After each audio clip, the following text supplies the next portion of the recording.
네, 글로벌 전략카드 시작합니다. 자, 9월은 통상적으로 최악의 달이라고 하는데 이제 특히 미국 증시를 중심으로 이번에는 이제 금리 인하라는 카드로 좀 전환의 분위기를 맞이할지 집중 분석해 보도록 하겠습니다. 유니스토리 자산운용 김상률 투자전략본부장께서 나오셨습니다. 부장님 안녕하세요. 네, 안녕하십니까. 네, 1년이 12달인데 이제 상순 하순으로 하면서 이제 24개로 나눠본다면 네. 아까 앞서서 얘기 들어보면 7월에 상순이 1년 중에 가장 좋았고 9월에 이제 하순이 좀 가장 안 좋았고 그러니까 9월에 이제 안 좋다라고 통계적으로 얘기하잖아요. 네네, 그렇죠. 이번에는 좀 어떨까요? 이번에는 이제 9월 10일 날 대선 그 토론이 있기 때문에 그거가 좀 변수이긴 해요. 그리고 FOMC 18일 날 우리 추석 때 금리 인하는 25bp를 하면은 큰 여파는 없을 것 같은데 나쁘게 해석하면은 둘 다 9월 10일, 18일에 있잖아요. 상하순하면은 재료 소멸 이렇게 될 수도 있고요. 그게 이제 약간의 그 네거티브 할 수 있는 거고 긍정적인 거는 그럼에도 불구하고 주요 기업들의 실적이 3분기 실적을 이제 또 가늠하는 시기가 9월 후반에 나오지 않습니까? 실적이 여전히 견조하다면 그 재료 소멸에 대한 그 부정적인 영향을 좀 상쇄할 수 있는 게 남아 있기 때문에 저는 이렇게 봅니다. 전체적으로 장은 긍정적인 걸 모색하려는 그 힘은 있는데 전체적으로 실질적으로는 서로 상쇄가 되기 때문에 별로 그다지 재미가 없는 장이 되지 않을까라고 싶어요. 그래서 결론적으로는 매크로적인 측면에서 안정적이고 긍정적이지만 그거는 모멘텀에 사그라들 것이고 기업의 실적이 얼마나 받쳐주냐는 건데 그건 조금 더 지켜봐야 되는 거니까 굳이 뭐 엄청나게 내려갈 것 같지는 않아도 상승 모멘텀을 강력히 찾기에도 뚜렷한 새로운 것이 마땅치가 않다라고 일단 보여지고요. IT적으로는 이제는 애플의 새로운 아이폰 16이 얼마나 임팩트가 있을지를 10일 날 발표가 됩니다만 실제 사람들이 어떤 그거에 판단을 하는 거는 처음에 들어오는 어떤 온라인 오더 같은 게 13일 이후이기 때문에 어쨌든 추석 전으로 여러 가지 데이터가 확인이 돼야지 될 것 같아요. 그래서 앵커님이 전체적으로 어떨 거냐 물으면은 균형을 이루고 있다라고 보여지고요. 상반기에 많이 내려가면은 9월 하반기에는 좀 모멘텀이 생기는 거고 상반기에 좀 기대가 멈춰가면은 하반기에 좀 다시 내려와서 균형추를 잡지 않을까라는 이런 애매한 답을 드릴 수밖에 없네요.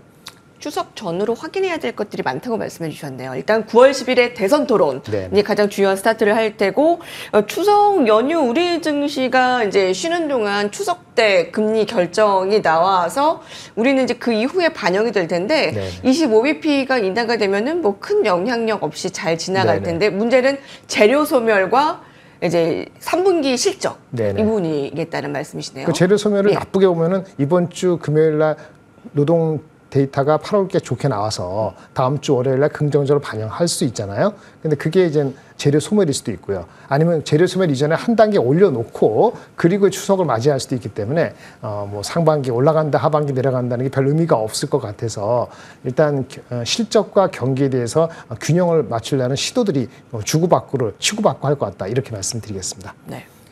그 8월 고용 보고서에 이제 쏠린 눈 이제 이번 주 금요일에 이제 주요한 고용 보고서를 발표를 합니다. 이게 왜 중요하냐? 그러니까 지난달 딱 한 달 전에 우리가 아주 매를 맞았기 때문에 이번에는 어떻게 반응할까? 경기 침체 이제 우려는 정말 내려놔도 되는 것인가? 핵심 포인트가 될 것 같은데요. 네, 일단은 지난주에 2, 4분기 GDP 상향이랄까 PC 넘버 낮게 나온 거 다 골디락스를 보여주는 건 좋았고 6일날 말씀하신 비농업 고용 지표하고 실업률인데 비농업 고용 그 숫자는 한 16만 명, 많게는 17만 명, 적게는 15만 명 정도 예상을 하고 있기 때문에 그 실업률은 내려간다고 보고 있는 것 같아요. 전월달에 4.25였는데 약간 내려간다고 보기 때문에 이 정도 기대는 반영돼 있다. 이 정도 기대 반영돼 있기 때문에 여기까지 나오면은 일단 긍정적인 거 대충 반영이 된다는데 말씀하신 것처럼 완전히 경기 침체는 잊어될 것이냐라고 본다면은 당분간은 잊어도 될 것 같습니다.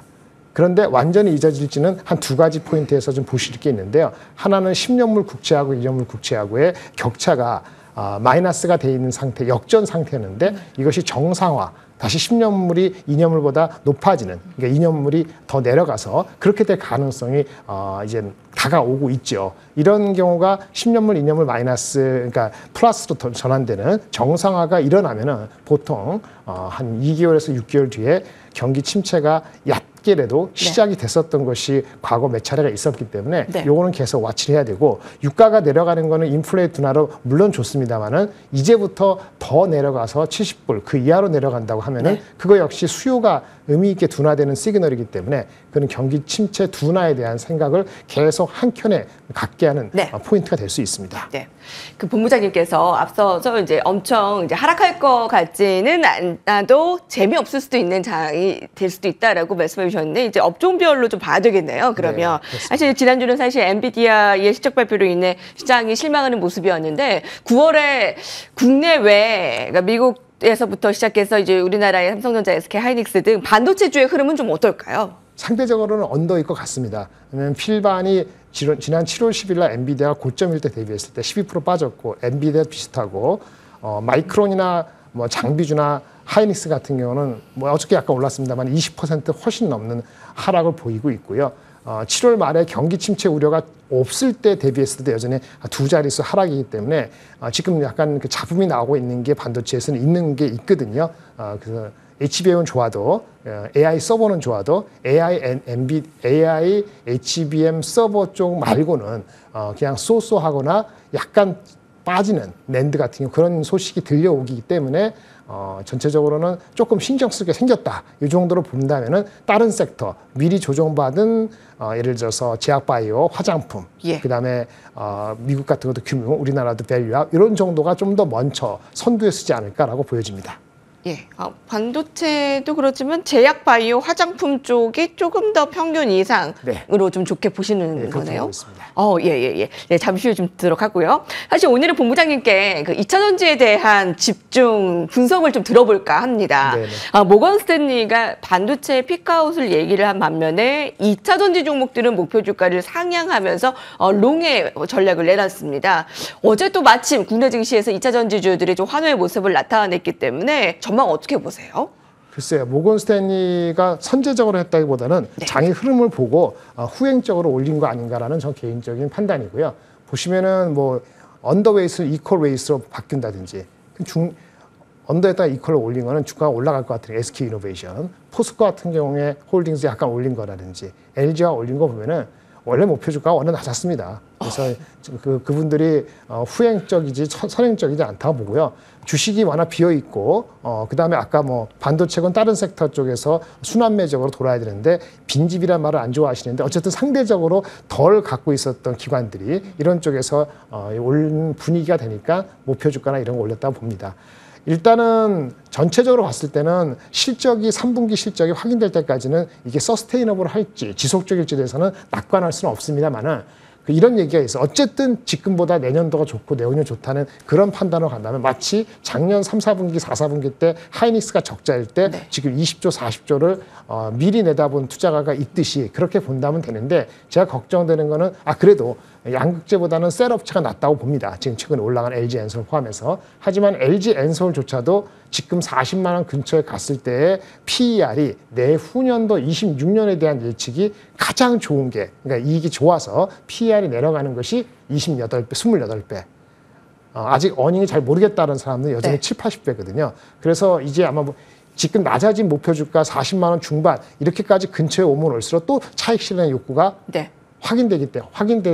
나올 수 있기 때문에 이익에 대한 3분기 실적에 대한 전망이 좀 더 리바이즈드, 업데이트되는 시점, 그 직전까지의 탄력적인 어떤 그 트레이딩은 있지만 그 이상이 될지는 이 섹터 자체보다도 다른 섹터 중에서 더 살 게 있느냐 없느냐 이런 거에 수급의 논리가 조금 더 우세하게 중요한 변수가 될 것 같습니다.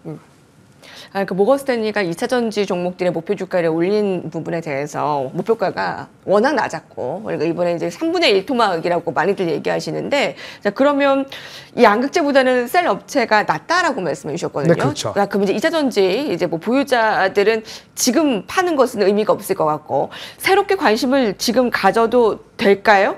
갖는다면 셀 3사와 전고체, 소재 부품 중에 어느 쪽에 좀 관심을 주면 될까요? 항상 이시죠. 주가가 15% 20% 오르고 나서 오늘 살까 이렇게 물어보면 저는 아닙니다. 네, 아니고요.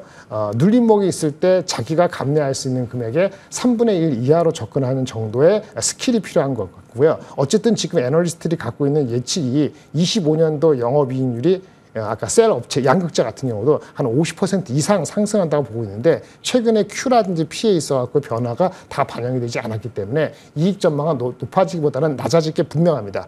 그래서 아까 말씀드린 것처럼 그거를 감내할 수 있는 정도만 플레이를 하셔야 될 것 같고, 야, 2차 지수 왔다.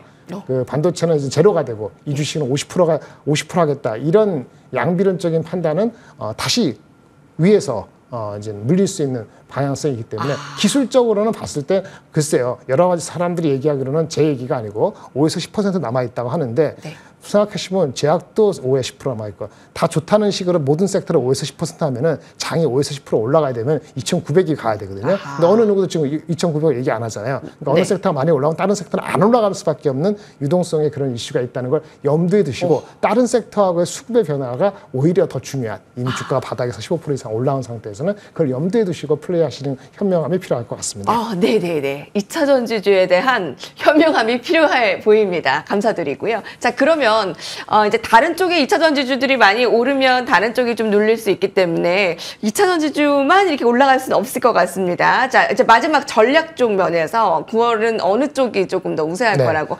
힌트를 주셨습니다만. 네, 일단 그 3분기 실적이 확인되거나 애널리스트가 얘기하는 시점이 빠르면 9월 말, 늦으면 9월달, 10월달에 들어가거든요. 그 전까지나 그 전까지 미국의 대선이 뭐 트럼프가 압도한다든지 이런 경향이 없고 우리나라 금투세가 폐지된다거나 좋게요. 투자가들 입장에서는 아니면 뭐 하여튼 그런 식으로 이상한 큰 변수가 없으면은 제약바이오, 금융밸류업, 화장품 세 섹터를 오버웨이트로 놓는 것이 저는 타당해 보이고요. 나머지는 중립 이하이고 2차 전지는 트레이딩이고 현금은 한 30% 이렇게 보고 있습니다. 예. 자, 앞서서 이제 5에서 10% 2차 전지주가 올랐는데 여기서 야, 가자! 이제 이건 아니라고 하셨거든요. 그러니까 트레이딩 전략이고 좋은 건 제약바이오와 밸류업은 자동차 포함, 화장품, 중립 이하라는 것은 어떻게 보면 될까요? 이것은 좀 굳이 얘기하면 제약바이오, 화장품하고 금융 쪽의 밸류업이 우선이고요. 자동차는 그 중에서도 약간 후순이고요. 논란이 있기 때문에 중립 이하라는 것은 어떤 거는 중립으로 갖고 싶고 누구는 어떤 언더웨이트를 하고 있지 않습니까? 여러분이 선택하시는 건데 테크, 조선방산, 변압기 이거는 다 그러니까 중립 이상 놓을 상황은 아니다. 이렇게 보여지고 있습니다. 네. 아마 지금 2,900 얘기하는 사람들은 없기 때문에 좀 보수적인 9월 증시 전략이 필요할까요? 금투세가 폐지된다든지 그다음에 이제 해리스가 완벽하게 된다든지 그 정책이 이제 뚜렷해지잖아요. 네. 그리고 실적이 예상보다 지금 3분기 실적 예상보다 전체적으로 한 5% 이상 업사이드가 된다면은 2,800 넘는 거를 바라볼 수 있을 것 같습니다. 근데 그게 만족스럽지 않으면 2,800을 쉽게 넘는 거는 조금은 좀 더 기다리거나 좀 보수적인 판단이 필요할 것 같습니다. 네. 김정일 본부장님이 네, 지금 시간이 없는데 함께 했습니다. 자, 유니스토리 자산운용 김정일 투자전략본부장께서 함께 해주셨습니다. 감사합니다. 네, 감사합니다.